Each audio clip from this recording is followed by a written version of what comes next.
Likutei Sichos, Chelik Chaf, Volume 20, the first Sicha of Parshas Noach. This Sicha is on the first pasuk of the Parsha, and in this Sicha will be explained what exactly is the prohibition of Avodah Zarah, of worshipping idols, and what's behind it, and the connection between Avram Avinu and Noach. Just as an introduction, first of all, I would strongly encourage you to review chapter 1 and 2 in the Rambam, Maimonides, the Hilchos Avodah Zarah. So, a few things to get familiar with. First of all, when did Avram Avinu recognize Hashem? We know, first and foremost, and this is most important to emphasize, Avram Avinu came to the recognition that there is one God, came to it on his own, by contemplating, by exploring, as the Medrash describes in detail. So there are varying opinions or versions as to when exactly Avram Avinu became, so to speak, Avram Avinu. Some say at 3 years old. There's an opinion of 40. There's an opinion of 48. And then there's finally an opinion of 50 years old. But the main point again is that Avram Avinu came to it on his own. So that's one thing to familiarize yourself with. Another thing, the Rambam, the Sefer Yad HaChazaka, or as we know it as Mishnah Torah, this book that consists of 14 books, 14 sections, as the Rambam himself says in the Hakdama, in the introduction, is a Sefer, quote, a Sefer Halachas Halachas. This is a book of laws, strictly laws. Thus, when sometimes it seems that the Rambam is telling us some kind of narrative, a story, or giving us history, obviously we have to find the halacha aspect in it, because the Rambam wouldn't just be sharing with us information, historical facts. Rather, he is telling, everything he tells us is just for purpose, purely for halacha. Another thing to familiarize ourselves with, Avram Avinu, how old was he when Noach passed away? A small part of Noach's life overlapped Avram's. How old was he? Well, the Even Ezra, one of the primary commentaries in the Torah, gives us a hint, a remez, to help us remember it. That Avram Avinu was Noach years old. Noach is 58 when Noach passed away. Okay, let's get into the Sicha. So on the pasuk Eila told this Noach, the first pasuk in this parsha where it says, these are the occurrences of Noach, and Noach was a righteous man. He was a ish tzaddik. Haya b'doi roisav, he was in his generation. So we know that there are two pirushim of this. What does the pasuk mean? What is it implying when it says, quote, in his generations? One actually is saying in the praise of Noach, that even though he was in the time that he lived him, even though he lived in such difficult and challenging times, yet he was a great tzaddik. However, the other one is lignai, which is somewhat negative, which is saying, look, Noach was a tzaddik. However, and Rashi also quotes this, Ilu Haya b'doirei shel Avram, had he been, means he wasn't, but had he been in the generation of Avram, lo nechshav l'kum, he wouldn't be considered anything. So the question, of course, is, how do we say, had he been in the time of Avram, when the reality is, as I just said in the introduction, that he indeed did live in the time of Avram. Avram lived in his times. Now it's true that in the beginning of his life, Avram Avinu did not yet reach the level of tzaddik as we know him. It happened much later, right? And, for him coming to the point where he recognizes Hashem. In fact, there's even a medrash that says that Avram Avinu was worried, quote, about those days in which he still worshipped idols, because that's the way he was brought up. So there was part of Avram's life and he wasn't a tzaddik.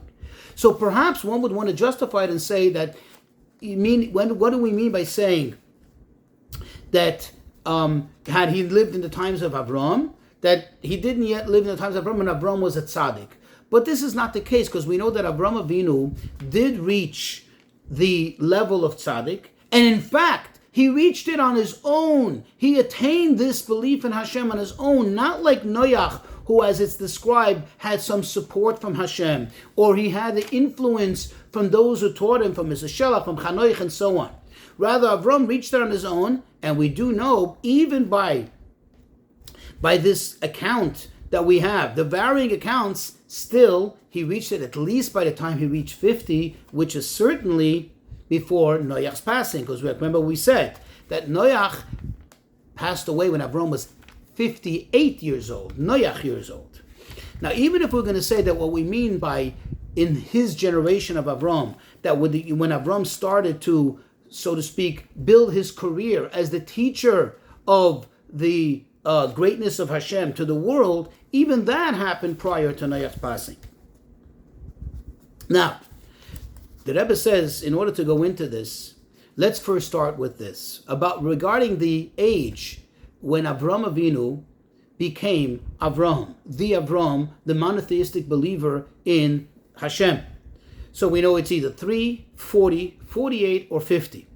However, it's very interesting that when you look in the Rambam, in Hilchas Avodah Zarah, chapter 1, halacha 3, over there he describes Avram Avinu, and he says, Ben Arbaim Shana Hikar Avram Esbayre, that Avram recognized with full and absolute recognition his creator, meaning Hashem, when he was 40 years old.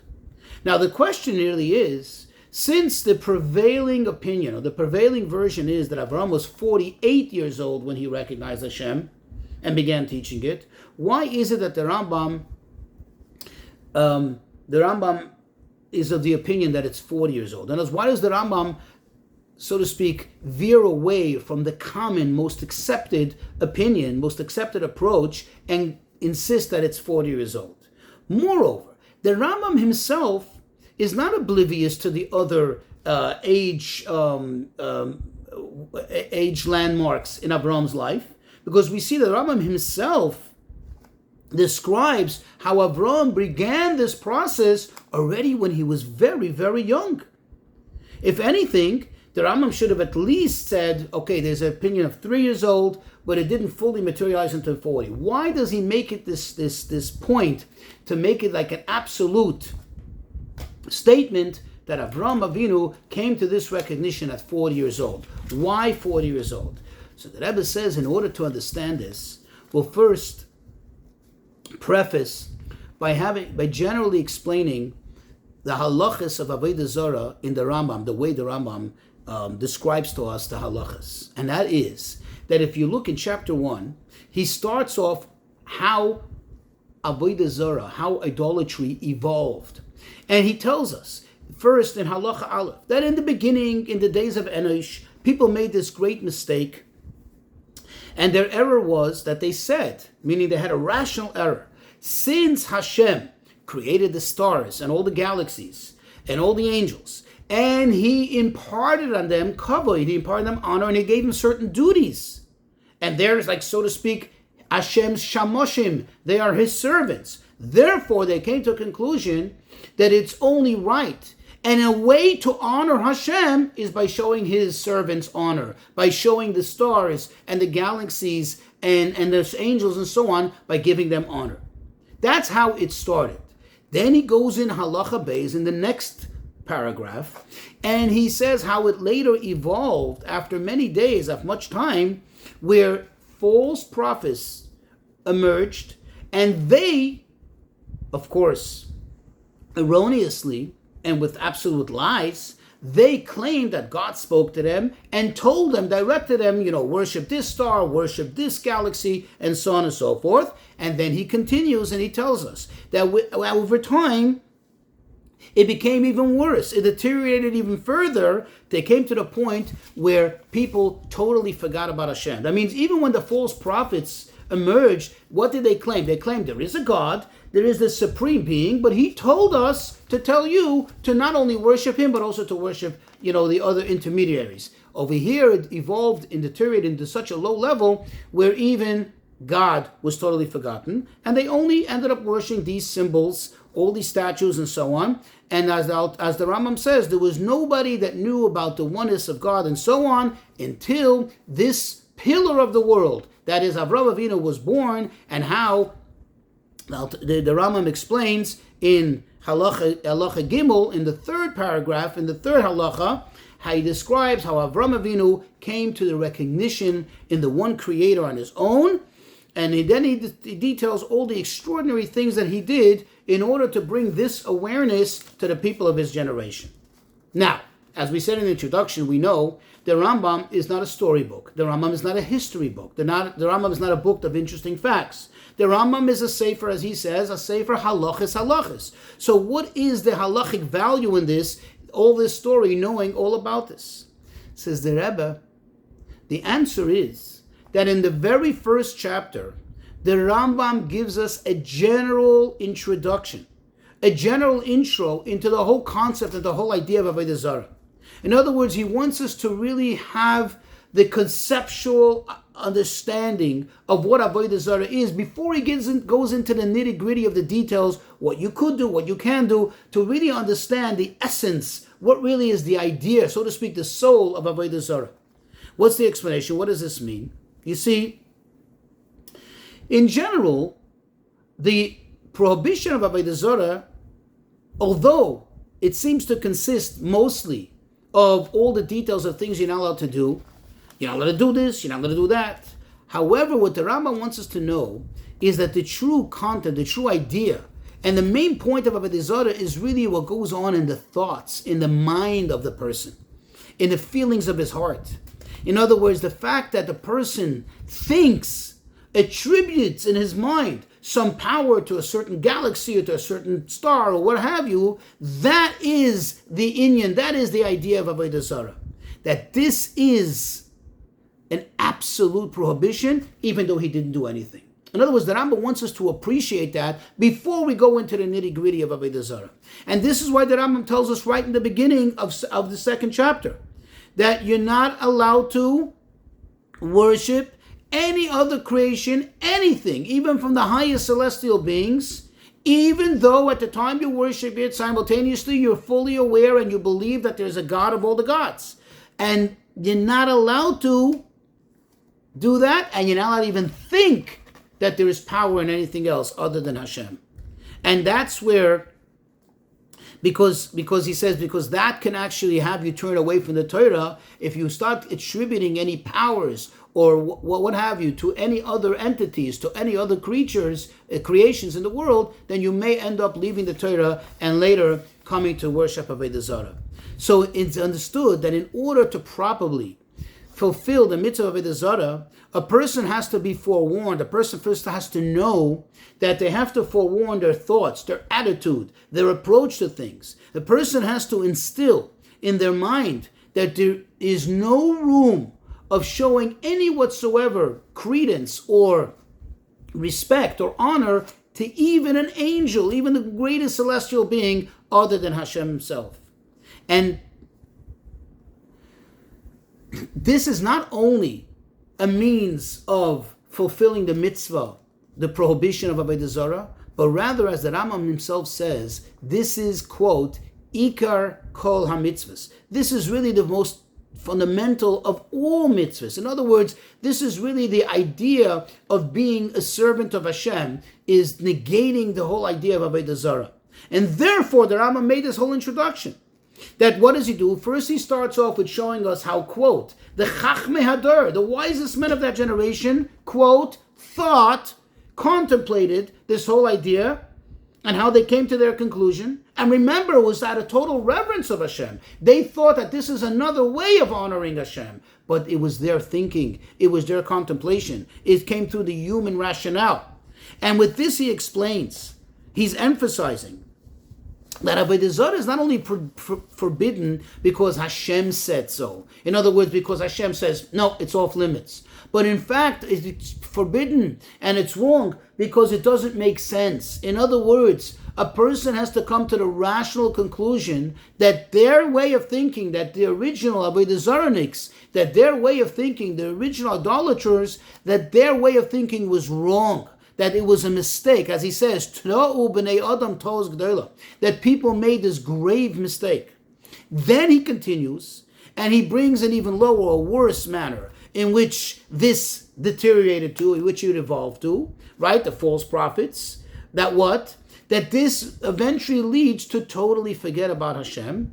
And then he brings for us how Avrohom Avinu on his own came to the recognition of Hashem. How?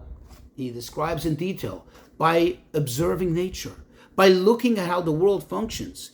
This, the Rambam writes, not just as a story, but to teach us that if a person really desires to do so, he wants to understand that there is one God, and he wants to come to a rational conclusion, to an absolute, practical, logical manner in which he can conclude that there is a God, he should do what Avrohom Avinu did. Avrohom Avinu observed the world and came to a rational conclusion that there is, and a recognition in Hashem.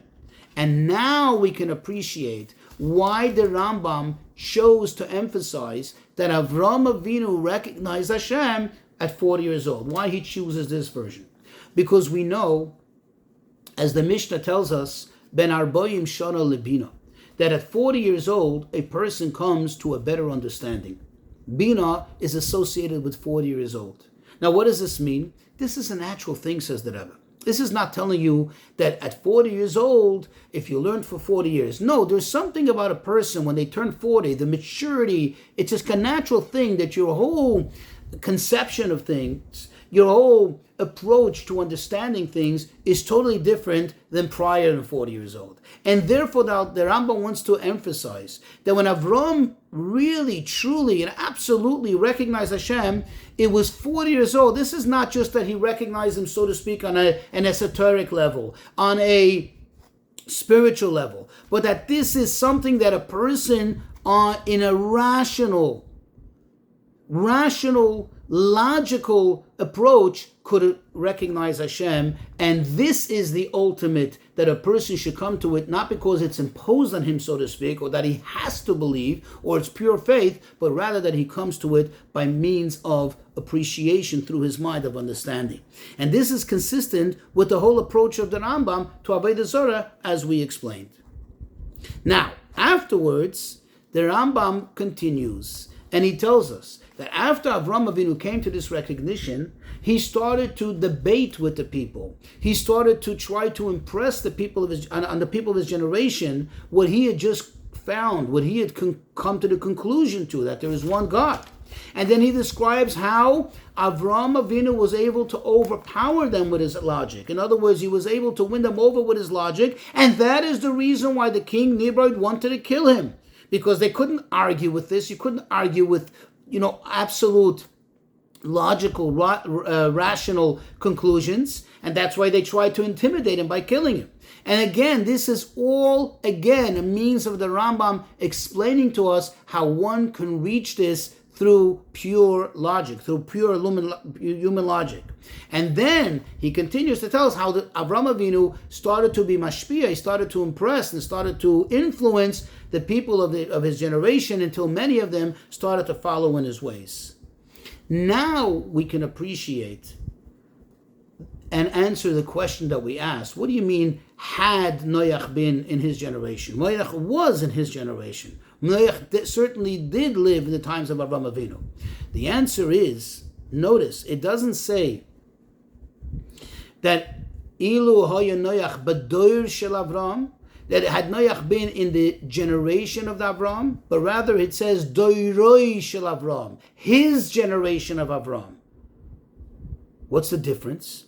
It says, the Rebbe says, the point over here is not that they happened to live in the time of Avram, not that they happened to live in the doir of Avram, in the same time period, in the generation of Avram, but rather that they became doiroi shel Avram. They became his generation, meaning these people became influenced by Avram. They didn't merely accept what he said. They didn't merely just get convinced by saying, okay, fine, your arguments are more overwhelming, so we're just going to follow you. But rather, Avrohom Avinu ignited in them a thought. He ignited in them the desire to think, to contemplate this. And they thought about it. They worked their minds, and they came to the conclusions in their minds, in their rationale, in their logic, to the same conclusions that Avrohom Avinu came to. And now we can understand. This was a process. This didn't happen right away. Although Avrohom Avinu became, quote, aware of Hashem at 40 years old, fully aware, but he started a process. This took time to teach the people and to influence them. And like we said, not Doir Shel Avram, but Doiroi Shel Avram. Not that they were in the generation of Avram, but that they became the generation of Avram. Meaning they became like him. They became involved in recognizing Hashem, just like Avram Avinu. This took a lot of time. And actually, this didn't materialize for many years. This was a process until Avram Avinu became 70 years old. As it's described, and later Hashem told him in the Parshas Lech Lecha to leave the country and move on and spread the word there. So this certainly did happen after the passing of Noach. After Noach was already no longer here. And now we could appreciate and understand, now that we understand why the Rambam goes into the whole lengthy narrative of how Avodah Zarah evolved and everything that happened, now we can also appreciate what he concludes at the end. He says that Avraham Avinu taught it to the people, he taught it to his children, and Yitzchak carried it on, and then Yaakov, but then eventually, and I'm paraphrasing, eventually the descendants of Yaakov, they ended up in Mitzrayim, and with time they began to forget this, they began to get assimilated with the people around them, and unfortunately it came to a point where almost everything was lost, says the Rambam. And then he says, but then what happened? Because of the love that Hashem has for us, Hashem made Moshe Rabbeinu, and he sent him to us to speak to us, and he chose us as his nation, and he gave us the Torah and the mitzvahs. How does this explain the whole, what does it have to do with Hilchas Avodah Zarah? How does it explain Avodah Zarah? This just seems like he's finishing the story. But again, that's not the point of the Rambam's book. The Rambam's book is to teach us halacha, to teach us the essence of the halacha. Says the Rebbe, the answer is that the Rambam is trying to explain to us that even though up until this point in the narrative, which wasn't just a narrative, but rather was giving us the soul of this mitzvah, the essence of it, was to tell us that you have to reach it on your own, through your own logic, through your own understanding. And that's the whole point of what Avram accomplished and what the people that he influenced accomplished. And that's why it's not in the time of Noach.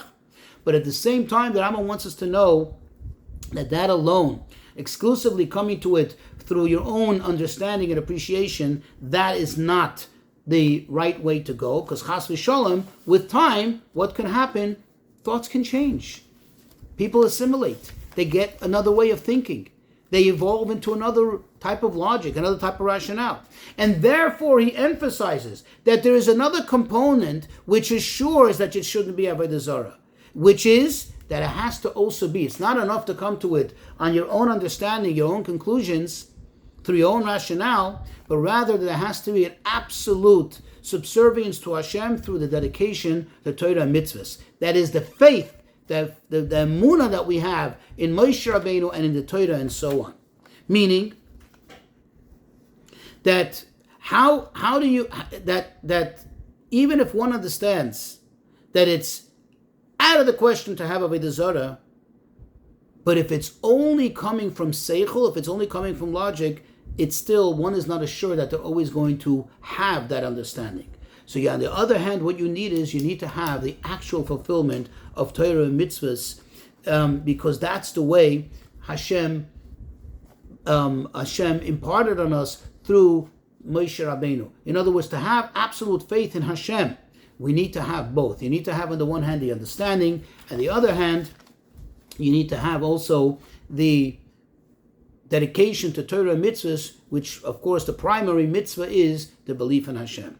In short, what you need to have is both the negative and the positive. The negative is the mitzvahs leisa say, is not to think of Avodah Zarah, is not to give it any credence, and not to give it any importance, anything else other than Hashem. And the mitzvahs say aspect of it, the positive commandment aspect of it, is to believe in Hashem and to learn and to know more about Hashem, which obviously leads us to the, of course, obvious that it's not just enough not to do Avodah Zarah, but one has to also endeavor to learn more and more, like Chassidus, for example, so one can better understand and have a better appreciation of the Emunah in Hashem.